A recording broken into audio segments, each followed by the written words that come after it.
Good evening. As your host of CWS, I want to take this opportunity to say thank you for your patience and also how important it is that when you embark on a journey and you're faced with obstacles, how important it is to continue. I am not sure why this happened tonight, but I love to take challenges and put them in perspective and in context and use them as teaching moments. I had an issue earlier with my broadcast, not realizing that something was unplugged and I shifted to Ustream. I know I didn't want to use Ustream. We had moved away from Ustream onto another platform that brought you a better production. And I didn't panic. I tried it, it didn't work, and then I discovered the problem. But I want to use this as a teaching moment. Don't panic. Do not panic. If you have an audience that believes in you, take that into consideration and try until you succeed. So, with that said, I want to reintroduce you to Roger Gary, our guest tonight. And let's start this all over again. Roger, my friend, good evening once again. Yes. Oh my gosh. Deja vu all over. Yes, let's start over. Let us start over. As a child, Yes. who was the one person whose presence meant the most to you? My mom. It'll have to be my mom. I Yeah. mean, my dad too, but but it's basically Mom. my mom. Yeah, mom. She was, there, and mainly because of that magical tool that she had, the sewing machine. That I really gravitated to as a child. As a child. Yeah. I like that. Yeah. And this question here, Uh-huh. and what is the one thing Uh-huh. you absolutely had to have as a child? The thing that comforted you the most? Comfort. I still haven't figured that one out. We're yet. gonna I'm gonna, that's a good question. I never really. It's not just one thing. Maybe Mhm. it's persons or people and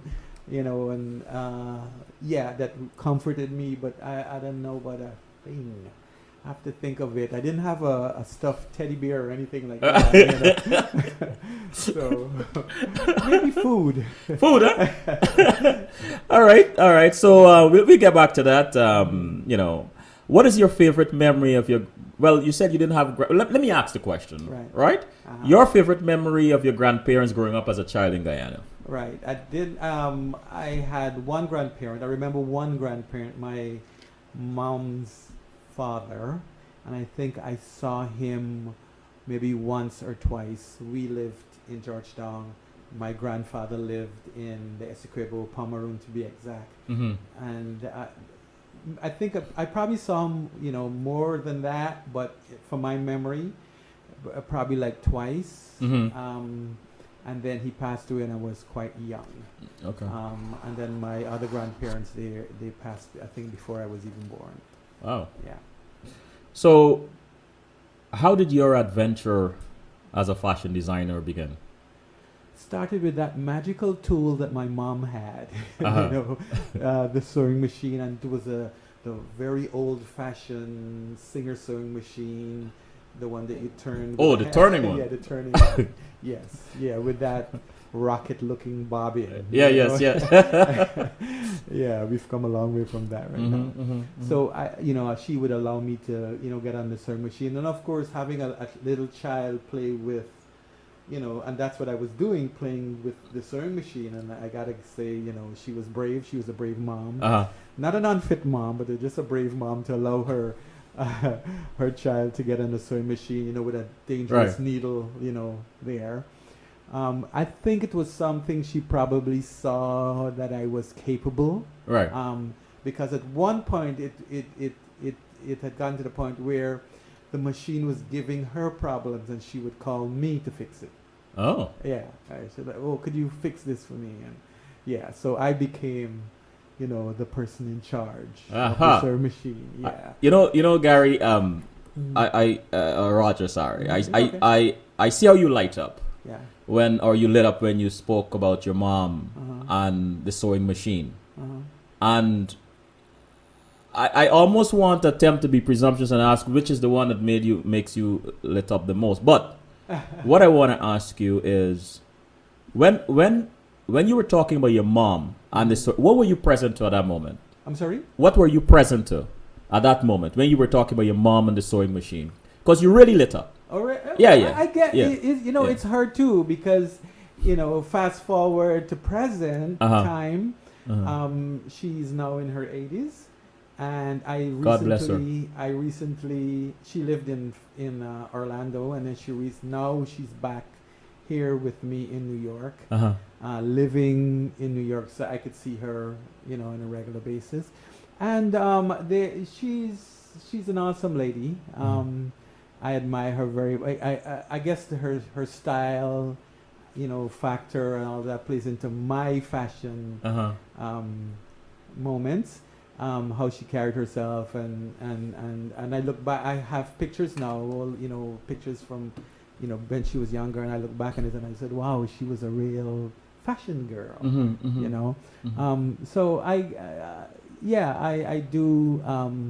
do very much. Both of my parents, actually, I would say both of them. Yeah, my dad, he's no longer here. He passed in 2001. Oh my God. But he, a guy with morals, and he said, you had to go to school and you had to go to church. Mhm. Yeah. Mm. So that was my dad, and then we could do. My parents were separated when I was quite young, so I Mhm. lived between two homes. Okay. Yeah, I lived between my mom's house and my dad's house, Mhm. and so I was, I think naturally that way, but also I was always very independent. Mhm. I never really asked if I could do something, I would say, okay, I'm doing this. Mhm. This is what I'm doing, or I'm going here, or I'd like to go here. And I think because I had these two homes, Right. yeah, that I had to, I played it, to my advantage also. Yeah. Yeah. Yeah. When you were that young Mm-hmm. and fascinated with the sewing machine, Mm-hmm. and did you have a sense? At what point did you had a sense that what I want to be able? I want to do this. I want to do fashion designs. Or I want to sew. What point? At that age, at probably 4 or 5 years old. Wow. And of course, during that time, there was no Google. Right. And there was no, I guess, a fashion icon that I knew of. I didn't know what it was. I didn't know what it was called. Mm-hmm. I didn't know that I wanted to be a designer. Mm-hmm. I knew I was creative. I love to draw and sketch and do all of that stuff. And then when my friend, her name is Pam Bacchus, Mm-hmm. and when she introduced me to all these images that really fascinated me, Right. I kind of had a sense of what it was. There were local designers, Uh-huh. so I knew, that's what I want. I want to be a designer. That's it. So that's where the whole thing. There was no like it is right now, Sean John and Ralph Lauren and all of that stuff. Of course, the people were designing, Right. but I was not aware of all of this stuff that was happening. I got all my information from going to the library. The library. Yeah. Wow. Yeah, the Georgetown Public Library, Uh-huh. or I don't know if you know, there was a John F. Kennedy Library. Yes, I used to frequent that one. Yeah, so Yes. that's where I got most of my information about fashion, because they would have the fashion magazines there. So I would go pick them up and spend all day just thumbing through the whole thing and getting inspiration, Right. getting excited about all these images. I always marvel at people who knew what they wanted, what they want to do in life at an early age. I went to school with some friends of mine. I look at them today. Some are surgeons, gynecologists, very successful business persons and so on. They knew then. I know one particular young lady, I'm not going to call her name and so on, but she knew she wanted to be a doctor from since we were children. And she is today. Well, there was no way I was going to be a doctor. No, not being a doctor, but knowing what you want. Yeah. And there's much to be said about that because, then there are those of us who not sure. Yeah. What we thought we want is what our parents wanted for us. Yeah. Right? Yeah. And saying that, did you have any conflicts with what you wanted to do and what your parents, either one of them, wanted you to do or preferred you to do? For me, medicine was out of the question. Right. Because I was hospitalized once, and I got away from the hospital. Right. I packed my stuff, and I was like, went home, and I was like, I'm not going back there anymore.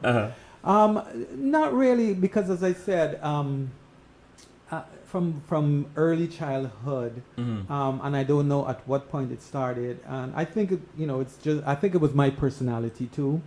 I was always encouraged or allowed to be. Yeah. And so therefore I would tell my dad, I'm going here, or mom, I'm doing this. So I think that is where that whole thing started. And of course, as a child, you have to go through the normal, early childhood education. Right. So I went through all of that stuff, and but then at the back of my mind, I knew that I wanted, something to do with fashion. At that time, I don't know if art as a career was kind of shunned. People felt that you couldn't be an artist, and that's not a career. So, but my parents never really stopped me from doing what I wanted to do. And as I said, my mom encouraged me, and then she upgraded from that machine. She got another one, which when she bought it, I said, wow, she got it for me, So, so I knew from early childhood. As a matter of fact, at school, we would have career day. So each child would have to get up to say what they wanted to be when they, grow up. And all the other boys in my class, it's a pilot, a fireman, a policeman, right. And then when it's my turn, I would be a fashion designer, and the class would erupt in laughter. So, but, it didn't bother me at all. As I said, I was always a very confident kid, and didn't have to fight or anything like that, even though I was a very little skinny kid. But I knew how to maneuver myself and get out of situation. I wasn't bullied or anything like that. So, but thank God for confidence, because look where you are today. So saying that, what does fashion mean to you? Oh wow, what's fashion mean to me? It's my life. I actually would. In bed, there's my sketch pad is always close by, and I'll wake up in the middle of the night and do stuff, and then don't have no recollection of what I did. Wow. Yeah. So it's everything. Of course, it's my career now. Yes. And I've gone through the whole realm of developing it from my early childhood fantasy. Into a career. I went to college and all of that stuff for fashion. So and then I had to tweak it to make it work for me. For you. Today. Yeah. So it's my life. Yeah. And this question comes to mind as a fashion designer. Can you describe your perfect client? My perfect client? No, no, No. there's no. There's no. They're right. They vary. You know, Uh-huh. everybody wants something totally different, and something that would make them, I'm going to use your term, light up. Right. And that's where I get my joy, where you could see them really transforming into that fun thing that that makes them happy. Uh-huh. Uh-huh. Yeah. So when a client is satisfied, Mm-hmm. what does that do for you? It's magical. It's a lot of it's I have to do a little bit of psychology in there also, Right. Uh-huh. because when somebody, especially, I do a lot of bridals. Yeah, I'm giving an example. I do bridals, Mhm. and of course, this young woman is here to see me, and she wants a dress, her wedding dress, and usually, not for every girl, I would say, but usually, most of the times they would think of their wedding dresses from the time they were like little girls. Mhm. And of course, fast forward, they're now adults, their bodies have changed. What they had in mind for themselves as a girl doesn't work for them as this young woman, or maybe she may even be older. So, and then she comes to me with 8 to 10 different pictures, and I want this sleeve, this bodice, this skirt, this back. So all these things that I have to now work it out to make it this perfect dress. Uh-huh. So I have to do use a little bit of psychology to eliminate some things. Uh-huh. And for example, if she may be 5'2", Right. and with all this stuff Right. of a dress, Mhm. she's coming down the aisle, you're not going to see this 5'2" girl, you're going to see a dress. Right. Yeah. So I feel it's my duty and my job to paint this picture of what this dress would look like before it actually happens, and something that would really make her understand. And I always tell them that you have to think of 25 years in the future when you pull out your photographs, Uh-huh. and you're showing your kids or whatever what you look like on your wedding day. It has to be beautiful and magical. Still, still have to feel that way. So there's a lot of things that you have to, say, well, if you use this, it's not going to work that way, and it's not going to work in this time, and so it's a lot of different things that I have to do. Yeah. So how did you launch your own fashion line? Well, I interned while in college, I interned at other houses, Mhm. and felt that I needed to go out. I didn't want to work for somebody. I wanted to go out on my own, and I wanted the freedom to do fashion, but still have the time to do other things. Mhm. Yeah, I love to travel. I like going places and stuff like that. So I wanted to, still have a career, but still be able to control how and when I do it. So that's when I say, I'm gonna work for myself. Yeah, and I think because it's the Leo in me. The what? I'm a Leo. The Leo. For those who believe in it. All right, let's take a break. All right.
We are back. My guest next to me, sitting next to me, is Roger Gary, the fashion designer. Roger, how are you holding up, my I'm friend? good. I'm good. I'm having fun. I'm glad. I'm glad you're having fun. So, how would you describe your design aesthetic and color scheme? Oh well, color scheme varies from season to season. From each collection is totally different. Uh huh. But I would say it's classic designs with a hint of fantasy.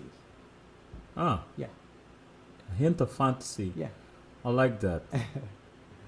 Um, what inspires your collection, though? That varies too. That varies. Yeah, it varies. That's where I get all my inspiration. I could get it from. It comes from. I'll give you examples.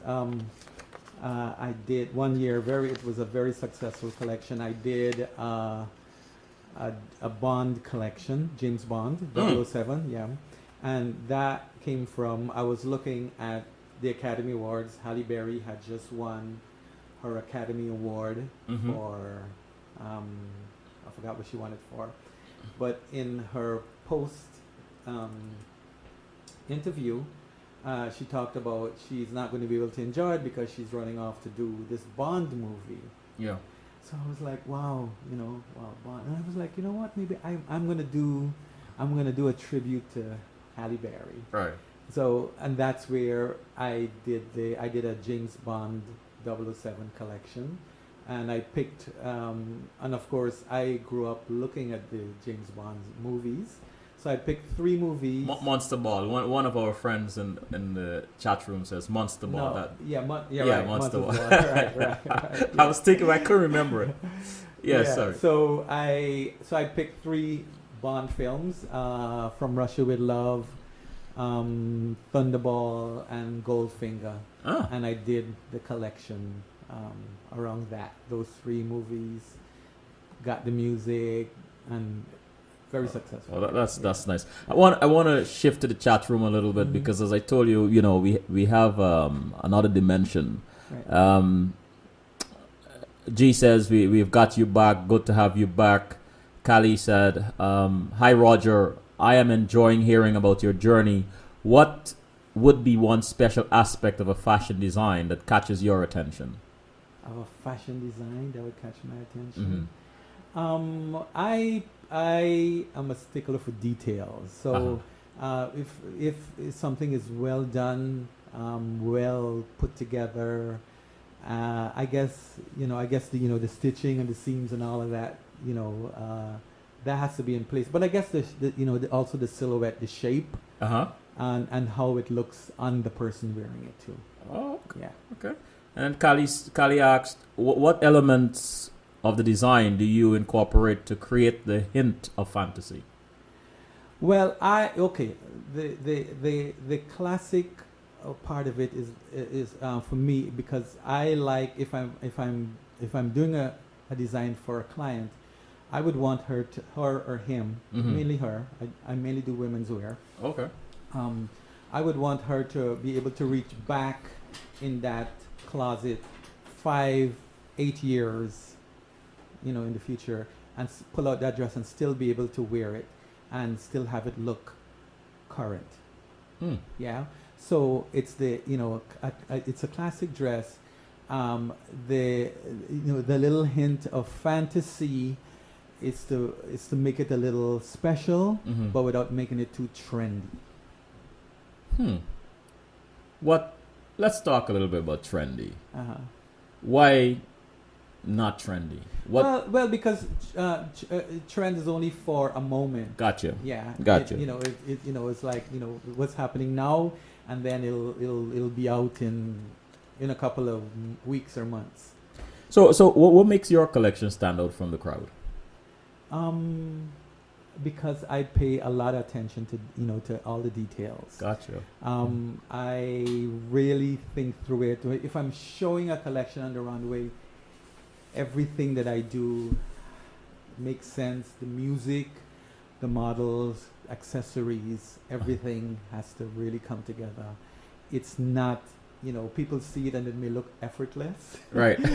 But I'm not only talking about my collections, but for other designers too. You may see it and think that, but it's a lot of details that goes into all the stuff that happens.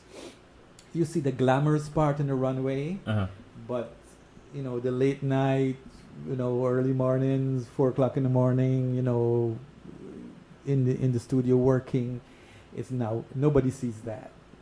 So that's the hard part. That's that's where it all comes together. So there's a lot of determination. And I have I have certain mottos about how I work, and and that I'm just as careful and diligent in the end as I was in the beginning, because when you're doing it and you're getting to the end, you want to hurry up and finish it off, and everything could fall apart at that point. So whenever I'm doing a collection and it's coming on to the where I'm going to finish it up and you want to hurry, I have to always step back and say, you know what, I'm just gonna take a breather and really employ all the techniques and all the patience. You have to be very patient if you're gonna be successful as a designer. Everything all my patience goes into my work. Nothing else. Like, I would go to the post office and there are 2 people ahead of me, and I want to leave because it's gone. But that's something about creative people. But I'm not gonna go there tonight. We're very patient with things that we love.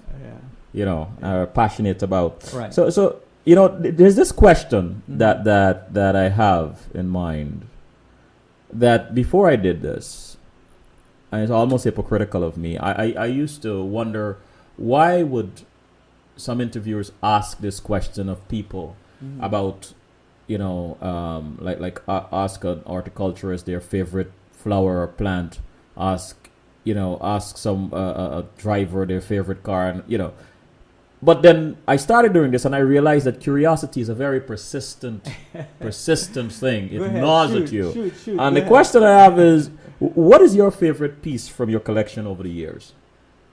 Oh wow! Of course, I like all of it.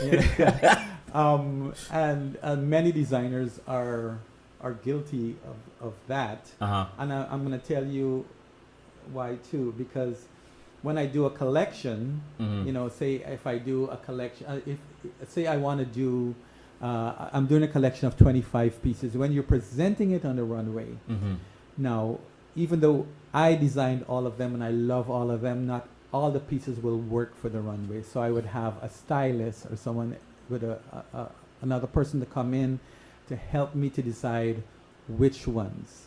Really? Because not everything would work on the runway. Yeah.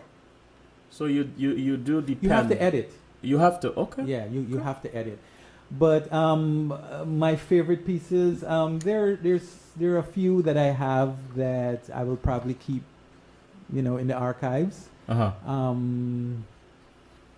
couple that I did way back for Miss Guyana pageants, and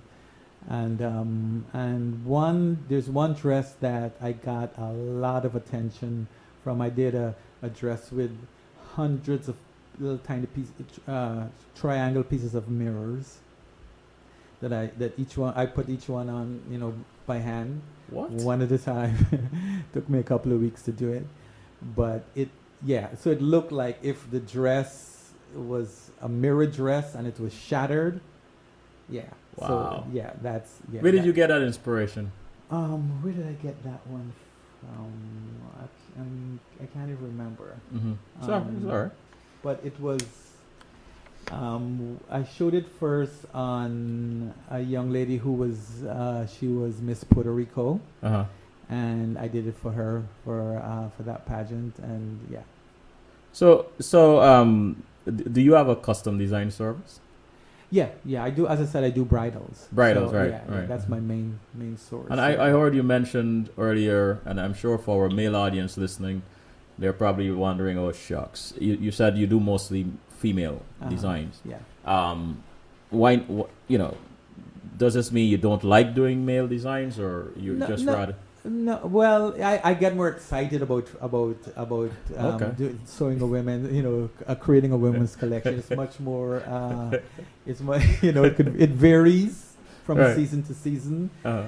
Menswear, menswear is kind of, it's more or less the same. Bland, plain. Well, I wouldn't say bland, especially now. Guys are Right. getting into a whole new color palette, and Uh-huh. I mean the silhouettes are more or less the same, but the color palettes are getting more exciting actually. So where you go for inspiration? It could come from anything. Mhm. Where I live, New York City. Okay. I love going back to the Caribbean. I love going back to Guyana. I did a collection maybe like 2 years ago, and it was. Let me see if I can remember it. It's a long title.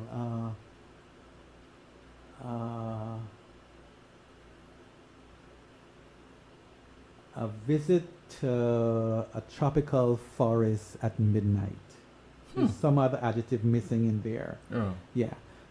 I wanted to know what happens in a tropical forest at night where the human eye can't really see what's happening.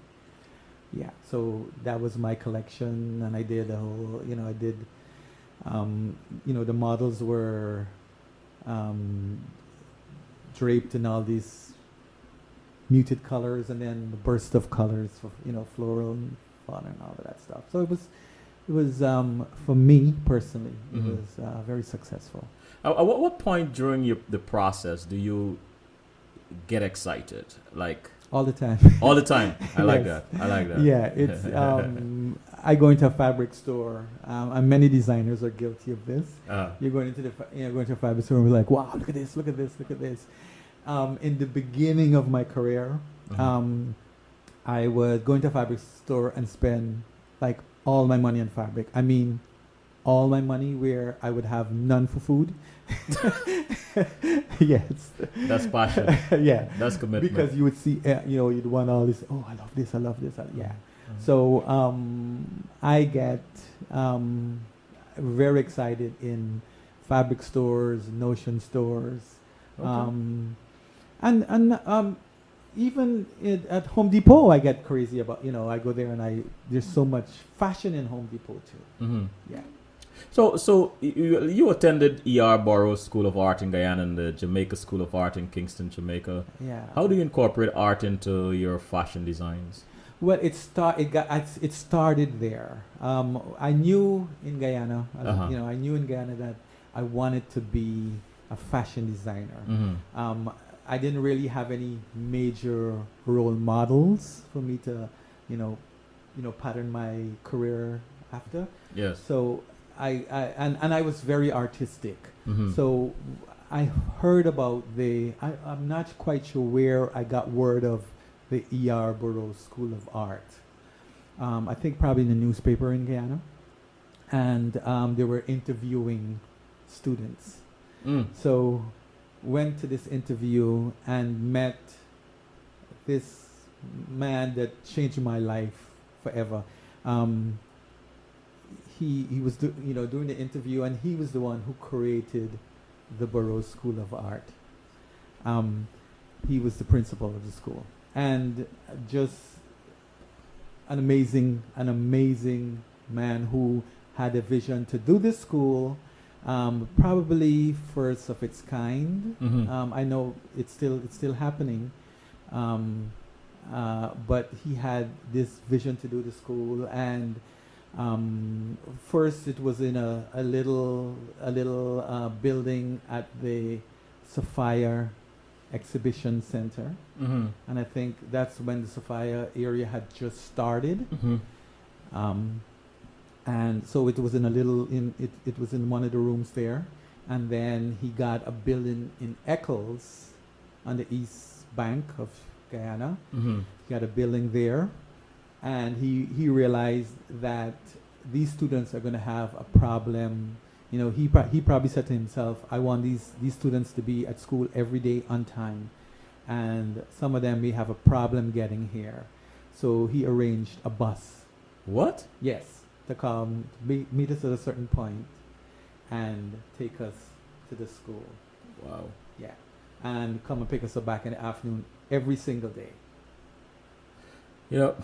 Dennis Williams. Dennis Williams. Yes. I heard that name. He's the late Dennis Williams, but Wow. an amazing man that really he really helped me to understand myself as a designer.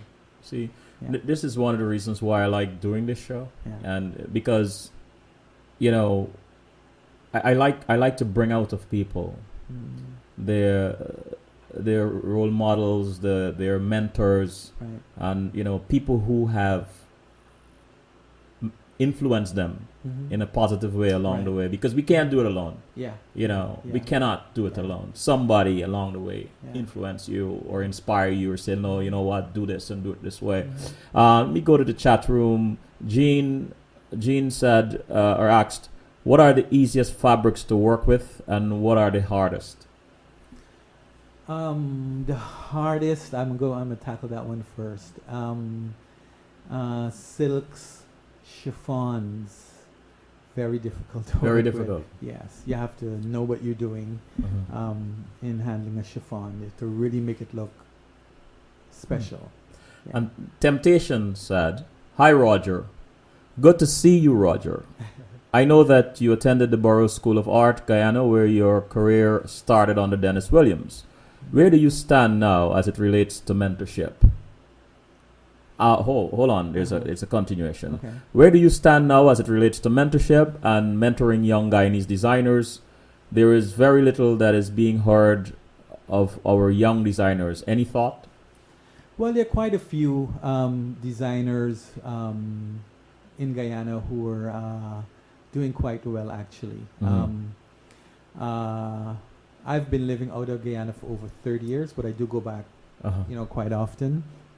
And with the because of that magical word, the internet, you could still, I talked to a lot of them, quite a few of them online.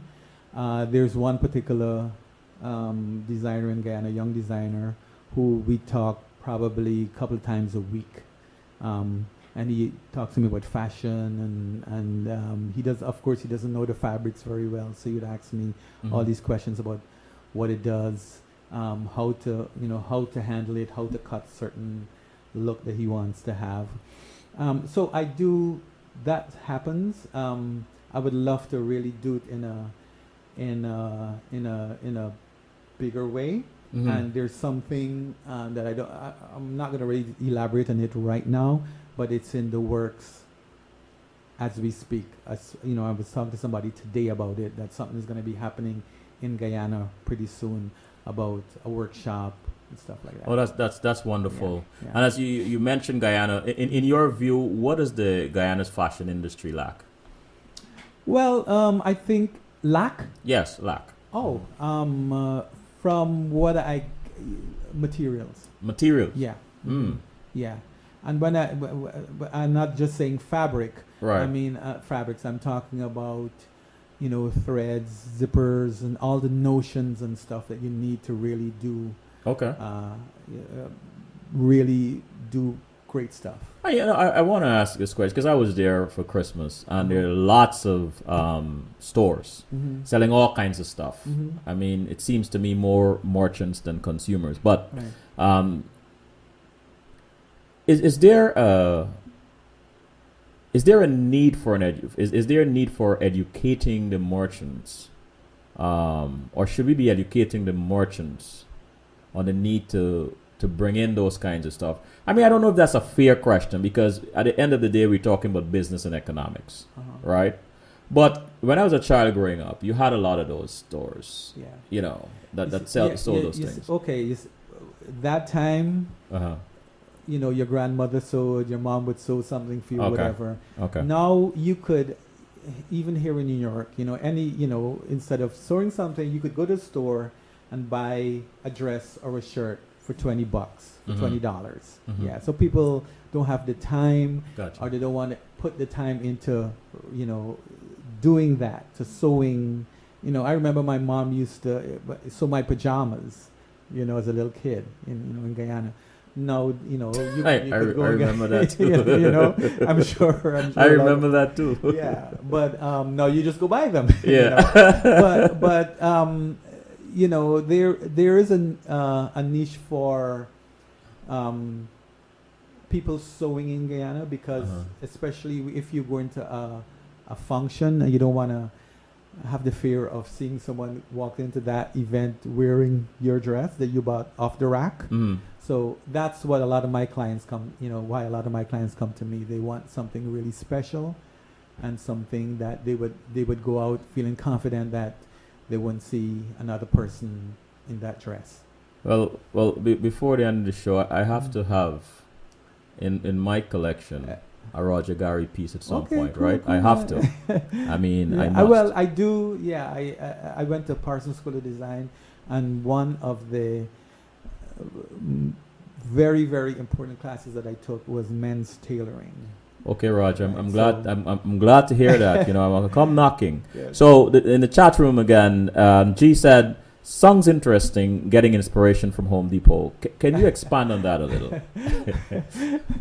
Listen, when I'm doing bridesmaids, Right. you know, dresses, and the bride can't really decide. Oh, I don't know, it's this color, and she's not quite sure of the color. I said, hey, listen, go to Home Depot, go to the paint department. Yes. And you see the little paint chips, you'll find the color there. Yes. I like that.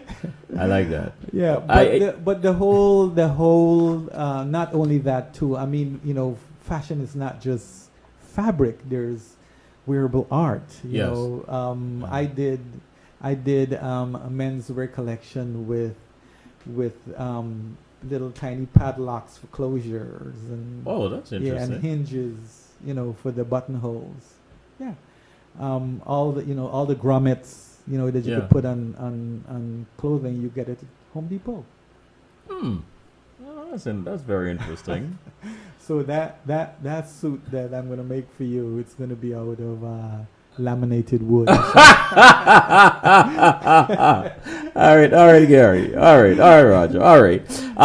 So Lynette said, "What is the advice? What is the advice you wish you had when you first started out in fashion design that you wish had been given to you then?" I'm sorry, what's the advice? What is the advice you wish you had when you first started out in fashion design that you wish you had been given to you then? Okay, that's a tough one too. When I started out, let me tell you what was happening. And this used to really bother me. I had all these teachers in school that would give me all these stories about. I don't want to say I don't even want to say failing careers, but they were, you know, they had a career in fashion, and then for some whatever reason, I don't know why, they're now teachers, of fashion, and I sense that a few of them would always give you these stories about why they fail as a designer or why they got into fashion. But what I think it was good advice or good talk, because it kind of prepared me for the things that could happen, you know, with my career. So it's them telling me, look, if you're not careful of this could happen. But sitting in class, I was wondering, why are they telling me all these bad stories? You know, I want to be excited about fashion. I don't want to hear a sad story. So that question is, I guess I've listened to what they had to say and still use some of the things that I've heard from my teachers. I still use it for myself today. Temptation said, "Great to hear of your plan for a fashion workshop. How does the fashion and trends today fit into your vision of custom as against ready-made?" Ready-made. Customer. Well, I think there's a need for custom clothing because everybody would want to tweak it a little bit to fit Mm-hmm. their bodies. I have a lot of people who call me up and say, "Hey, can you alter this?" Hate doing the alterations. So there is a need for custom-made clothing. A lot of people buy and then they would take it to, to like a dry cleaner or something to have it altered. Mm-hmm. Because people are aware now. I mean, with the internet, people know about fashion and what looks good and what's a good fit and how to make it look good on their bodies. Mm-hmm. So a lot of people are going to designers and other places to have things altered and tailored to fit them perfectly. Gotcha. And Kali asked, do you have an archetype of a woman in mind that you design your pieces around? Do you have a special type of woman? No, I wouldn't. No, I wouldn't say that. I mean, I know who my clients are. Uh-huh. And as a fashion designer, you need to know your customer. So that is how usually I designed, my collections. I have a lot of, let me tell you what, if I do a runway show, I have a lot of women who would see me after the show and say, how come all the girls all your models are size 4 or size 6? Well, there's a method behind the madness. Because the reality of it, this is what happens. I'm going to have a female in the audience looking at my collection, and she's a size 14 Right. or a size 16, and she's going to look at the piece coming down the runway on a size 4 girl or size 6 girl, and she's going to say, I want that. Ah. Yeah? But the reverse doesn't really happen. Oh. And you think this, I don't know if we have enough time to go into the whole psychology of this. I think I'm gonna pass that. I'm gonna forsake that question that was brewing there just now. Let me go back to the chat room. Temptation. But let me just say this. Oh, sorry. Most of my clients are not size 4 and 6 girls. Gotcha. Females. I don't want to say girls. They're not 4 and size 6. They're 8, 10, 12. Yeah. 14 and larger. That's good. That's good to know. There's diversity in your Yes. in your designs. And Temptation, laugh out loud. Yes, Roger. I had a piece from you with the padlock closures. I agree. I love custom. This is Temptation again. I agree. I love custom because I love to be different and unique. Do you find that prevalent among most of your clients? That they want, people, they want. As I said, the one of the fears that people have is you go to a party or a special event or a wedding or whatever, and especially for females, that's the worst thing that could happen to them. I think they go there and somebody's wearing their dress. That is the worst thing. I mean, who wear it best is great for for a photo thing on the internet or whatever. But especially for professional women, they want to know that they go there. They're out, and they're in something special, and nobody else is going to come in wearing her dress. I asked you a question before about Guyana. What does the fashion industry lack? And let's take it a bit further. Mm-hmm. What does the Caribbean fashion industry lack? I don't know if I remember this. Back in the day, there used to be a lot of manufacturing happening in the Caribbean. Mm-hmm. There's just a small percentage of that happening right now in places like Guyana.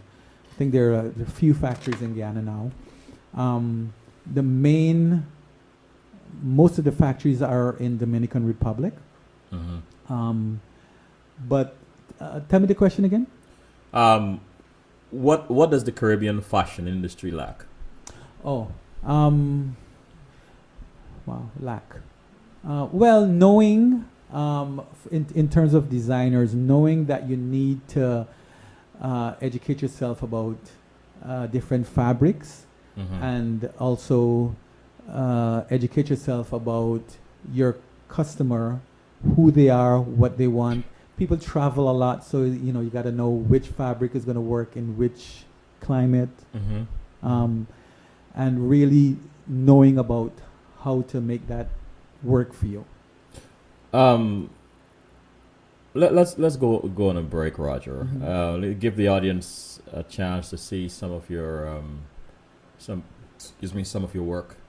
So take a break and play that ad.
We are back.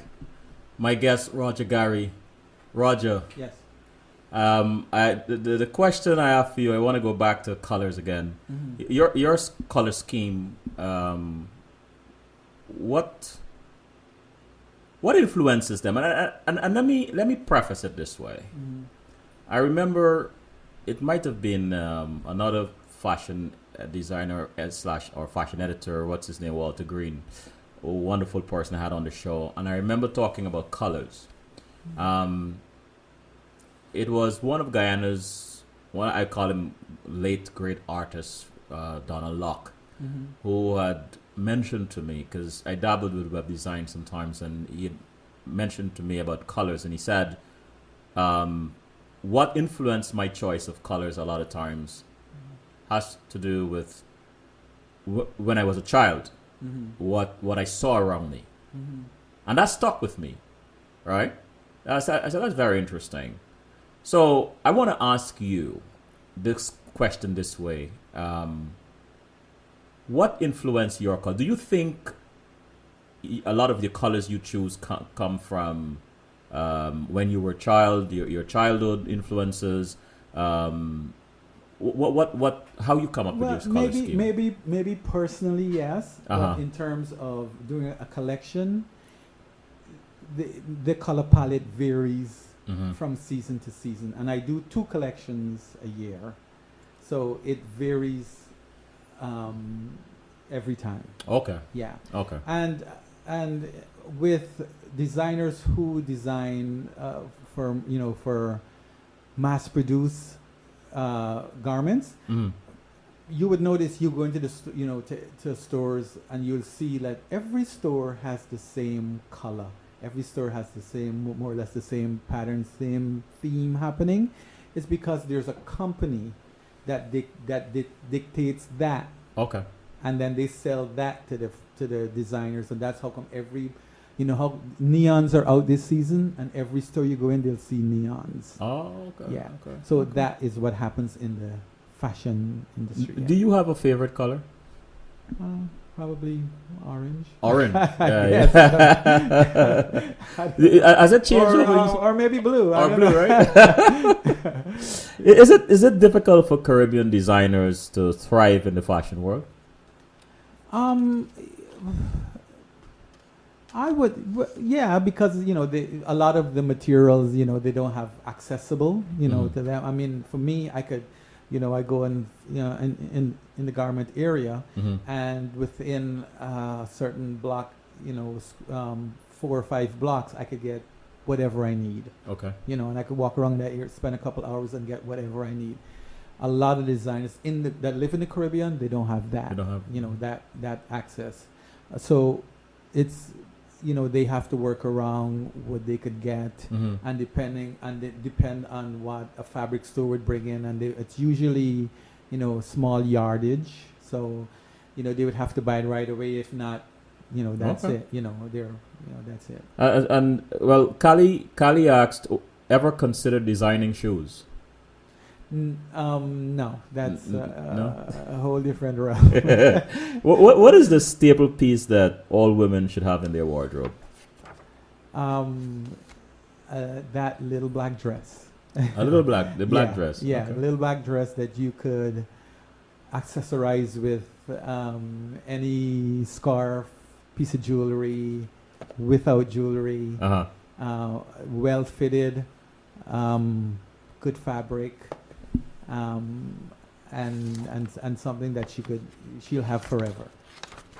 If you could dress any celebrity, who would it be? Halle Berry. And after Halle Berry? But I like a challenge. Okay. Aretha Franklin. Aretha Franklin. She's always wearing, in my opinion, Uh-huh. like the wrong thing. Uh-huh. Yeah. So So that would be, I would love to get to like really do some stuff with her. life is funny. You never know who might be listening. But so tell us about your experience designing for the Miss World and Miss Universe beauty pageants. Oh wow, that started many years ago. Who was my first pageant girl? I can't even remember. But I've done almost every Caribbean American pageant. Guyana, Jamaica, Trinidad, Barbados. I've done it all. And of course, dressing the winners for those country pageants to represent their country in the Miss Universe or the Miss World pageant. Also, I've done that many times. I've been in this business for a long time. I see a question in the my question or statement in the chat room by Temptation was looking at the ads. I am sure I saw my niece displaying your fashion. Mhm. I'm sure if my memory served me well, you designed a few of her pieces for Miss Guyana Universe 2005, and she mentioned Candace Franklin. Oh yeah. I remember. Yeah. Candace Franklin. Yeah, I did the dress that she wore at the Miss Universe pageant. Yes. Mm. Yeah. So, what is your process for designing a swimsuit collection? Swimsuit collection. Sex. Oh, Sex. I mean, it's got to be sexy. Okay. Yeah. Well, for my swimsuit collection, it's called Aqua Couture. Mhm. And it describes itself. It's couture swimwear, Right. and the twist in it is they're not really pieces that you could only wear in the water. Mm-hmm. They're pieces that you could put a skirt over it, or a sarong, and you could wear it out to a party. Okay. You could, you could, floss in it. It doesn't necessarily mean that you have to wear it into the pool or on the beach in the Mhm. ocean. So I, as I said, I like challenges. So I started to use non-traditional swimsuit fabrics. like I do embellishments on the swimsuits, sequins, all the stuff that you would never think that you would use on a swimsuit. So I've been I've been doing that for years now. Is it that you like to take chances? You like to take risks? What drives you to do that? It's to be different. The challenge to manipulate a fabric that to do something that it's not really supposed to do. There's some fabrics that does certain things, like chiffon is soft and breezy and airy and all of that stuff. So sometimes, to challenge myself, maybe I would add a more structured fabric with the chiffon to make it do something totally different than it normally does. Mm-hmm. Yeah. When people wear your clothes, Mm-hmm. what do you hope they experience? Confidence. Want them to feel beautiful. Mm-hmm. I guess the main thing would be confidence. Confidence. Yeah. Why is that so important? Well, because you don't want to, put on something and then hide under a shawl or anything like that. You want, if I'm going to make a dress for or an outfit for Mm-hmm. a client, I want her to put it on and feel beautiful and say, "Wow, this was made for me. I feel beautiful. I know I look beautiful." I could camouflage, the weaker areas, Right. because we all have that, Right. and highlight the strong points. And that's one of the questions that I always ask a new client: what's your strong point? And some would say the legs, the back, or the bust area, or some of them would even say, "Well, I don't want to show my back because blah blah blah." Mm-hmm. And usually it's usually something from childhood. Like for example, a client would say, "Oh, make it a little longer because my legs are skinny," and it's usually some childhood baggage that they have, and they're an adult now, but it's still there in their head. Right. Of course, the legs are beautiful, and I'm not seeing what they're telling me, saying. So it's usually, yeah. So that's what I do. I camouflage and highlight. So, Kali said, Oopsman, Johannesburg, South Africa. I'm not sure what that relates to. But born in the 60s, what are your thoughts on 70s style? Parentheses, disco attire to a birthday party in 2013. What would you suggest for a man and the woman? Well, actually, let me reread this. I did this injustice. The person's name in the chat room is born in the 60s. Okay. Right? Okay. So here is the question. Uh-huh. And I do apologize, born in the 60s. What are your thoughts on 70s style, disco, for example? Disco attire to a birthday party in 2013. What would you suggest for a man and the woman? Okay, well, the one thing you don't do is bring something that you had from the 70s. Oh, really? No. People actually keep those things, huh? Yes. But no. I mean, they're inspirations that you could use, to make it the 70s. Uh-huh. But the fabrics and, I mean, you'd have to, even if you have something, you definitely have to tweak it. Okay. Because it would look, unless you really could pull off something vintage, yeah. Uh-huh. And you have to, it's a certain attitude. An attitude, yeah, for you to do that.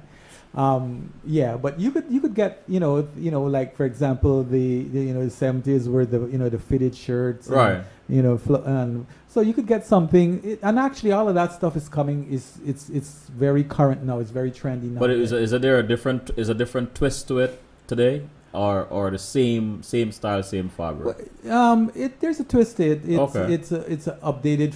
The fabrics are different. Actually, Oh, okay. Yeah, the fabrics are different. Yeah. So I remember the fitted short. Yeah. the puff sleeves, Yeah. the gabardine bell bottoms. Oh, I ain't gonna touch. gabardine No, is I'm yeah, not touching. It's no, not a good word. no, Gary. I'm not. No, I'm not touching that. No, no. I don't care what comes back in style. There are certain pieces of clothing you'll have to only bury me in them. I No. mean, polyester at one point was a bad word, Right. but now they've improved, polyester Okay. tremendously, and actually they're blending polyester in a lot of fabrics, so it's much more wearable, Uh-huh. and it's good if you have something with a little bit of polyester in it. It doesn't wrinkle as much. But back in the day, polyester, what? Yeah, yeah. I know some people who are still looking to go on the couch because they were forced to wear some polyester pieces. So, and how much does travel influence your designs? Very much. I love, as I said, I love going to the Caribbean, basically for relaxation, Okay. inspiration, love getting on the beach, love going in the water. It just does something, to me. So when I come back to New York, I'm You ready? fully loaded, ready to go. Yeah, so that's what it really helps me to And recharge my batteries. who do you collaborate with creatively? In terms of fashion, Yeah. well, lots of fashion friends here that I have. Michelle Cole is a good friend of mine. Oh yeah, Michelle is one of our. Well, you're gonna be a CWS family now. Right. Michelle was here once. Right, Very yeah. very inspirational designs and so on. Very talented. Yes, and of course I'm friends with a lot of the designers in Guyana. Pat Coates, Randy he's one of the young designers in Guyana. Francois. There are lots of kids that I talk to on the internet. Oh really? Yeah, in Guyana. And of course here in New York I have a lot of fashion designers that I'm friendly with. Francis Hendy, who's from Trinidad. I've done there's a whole lot of stuff happening right now in terms of fashion in the Caribbean, but it kind of got started in 2001 with the birth of Caribbean Fashion Week. Okay.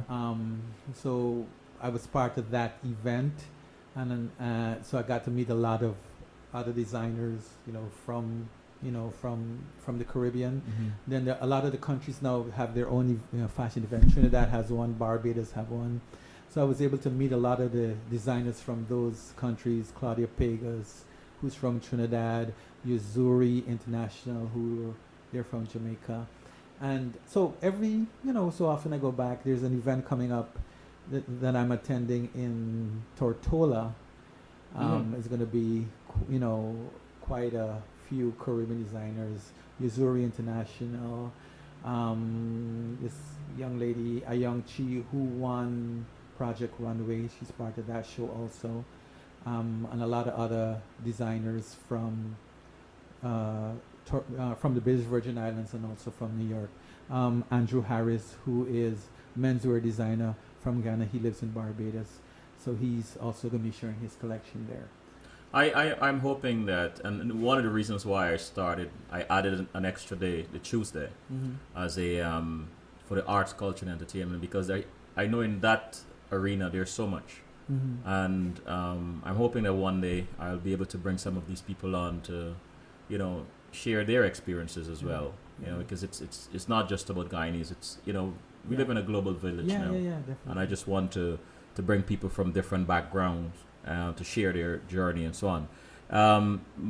In the chat room, born in the 60s said, "Vintage is my thought. Thanks, Raj. And I don't want to see this man in gabardine or anything fitted, but thanks.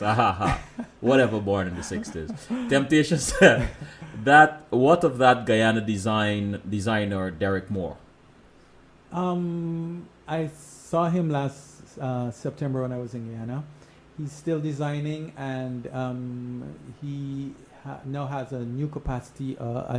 He is the, I think, the artistic director of the Miss Guyana Universe pageant. Okay. Yeah, he's working in that capacity, but I know he's still designing also. How would you describe your personal fashion style? Classic. I guess. Classic. Yeah. Yeah. Yeah. Easy, casual, funky sometimes. It varies. I'm not scared of anything in terms of um, clothing. Uh-huh. I Yeah. could, I would wear something, and friends would say, "Oh, okay, only you could get away with it." When I go to the Caribbean, I would rock a speedo. I don't care.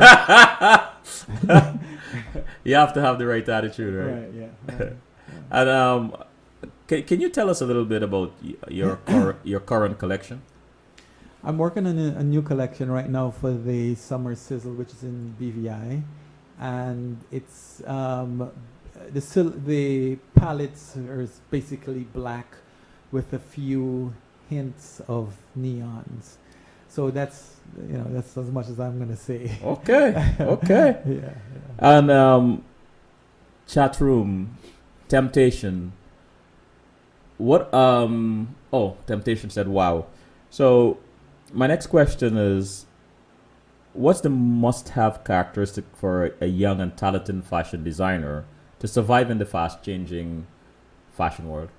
Oh wow! I mean, with the internet, you have so much, knowledge. It's so much information. Sorry, at your fingertips. You just gotta try to get as much information that you would need to help you, and you would know what you wanna do. Mm-hmm.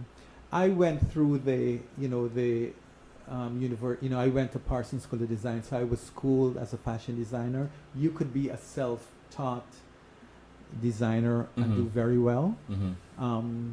But so I took that route. I went and I learned how to do things. Mm-hmm.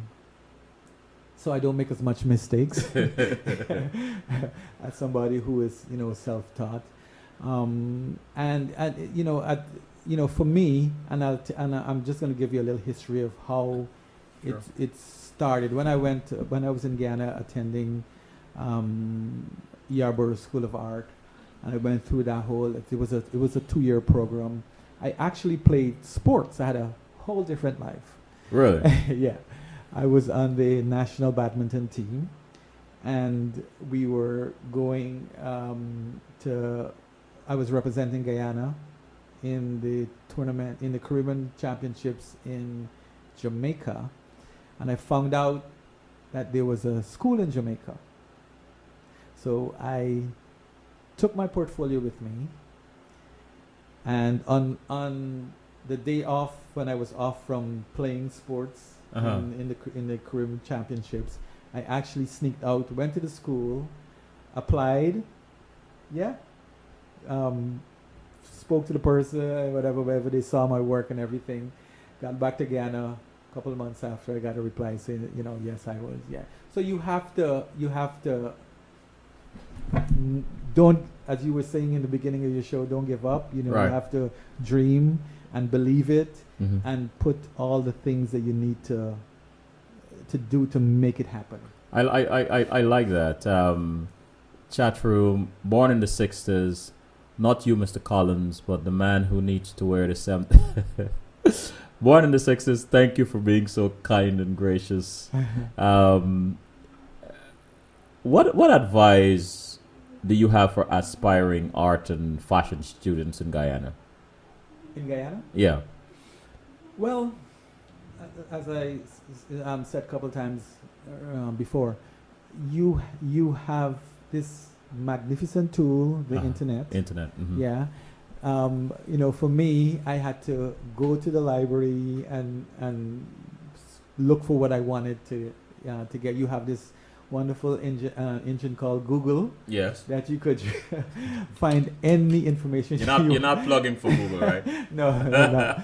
But it's we all use it and we know how great it is. Yes. So I mean, students in this era, they have that tool, and they could find anything that they want. I mean, the kids in Ghana, they Google certain fabrics, and the same kid in Ghana would send me a picture and say, "What fabric is this?" Mm-hmm. And where can I get it? And sometimes he would send me the money for me to buy it to send it to him in Ghana. So use all the tools that you could get to get the information you need to make to make it successful for you. Mhm. It's easier now than when I did it. Now you could even do sketches on a computer and do all this, crazy stuff. iPad. Yeah, on your Yes. iPad and all of that stuff. So, I mean, I think you still need to know how to sketch by, Right, freehand. right. So, still, employ some of the old techniques, but use as much as the information the information that you could get to really make it work for you. What's next for you, Roger? This project that I'm doing in Guyana, it's a workshop situation, and it's in the early stages of, we actually spoke today, but I think it will incorporate a few very, very experienced people in the fashion industry here in New York going to Guyana to talk. Really? Yeah. I like that. And before I ask this other question, if someone wants to find you or to use your service, how do they reach you? My email, our website, and Facebook. Okay, what is your website, Roger? I'm going to drag it out of you since you're so particular about plugging. I'm going to drag it out of you. What is your website? It's RogerGaryDesigns.com. Roger Gary Designs with an S. Yes. .com. .com. Okay, and how would you like to be remembered? Oh wow. Well, I guess remember. Oh, you forgot about me already? I guess as a passionate person and somebody who really loves what he did as a career. And you are known to be quite funny and a prankster, according to some, right? I had my own experience. Don't believe it. What makes you laugh, Roger? Oh, geez, all the time. I find humor in everything. I mean, in the middle of the night, I could be looking at TV or whatever, and I would find something hilarious, and I would burst into. Can I share that private joke we had when I asked you? I was trying to get you to tell me a little bit about. Can I share it? Cause that was no. I am talking to Roger, and I'm inviting him to come on. So I'm trying to get a sense of how I'm going to create his ad, because time is of the essence. I want to, put something out there. So I said to Roger, just imagine you're meeting me for the first time or someone, right? And you want to draw them into what you're doing, make an impact. And this guy said to me, others make frocks. And I'm like, what? Others make frock, right? Okay. And for those... You would only understand that if you're of a certain age. Right. And for those of you who are not familiar with our colloquialism, I know it's going to fall miserably and very flat when I translate it into the Queen's English. I sew dresses, right? Anyway, born in the 60s said, that is awesome, Roger. Temptation, Mr. Moore has definitely come a far way. My daughter modeled quite a few of his pieces back in the advent of his career. 3D drawings available now. And Roger,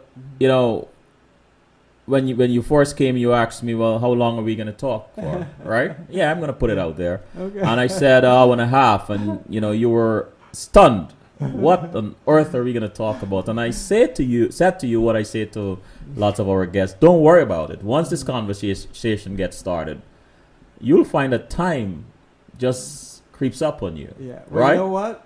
Let me tell you the first thing that for me, it's very difficult for me to talk about myself, and for me to talk about myself for an hour and a half. so we accomplished something major here today. That is what I panicked about.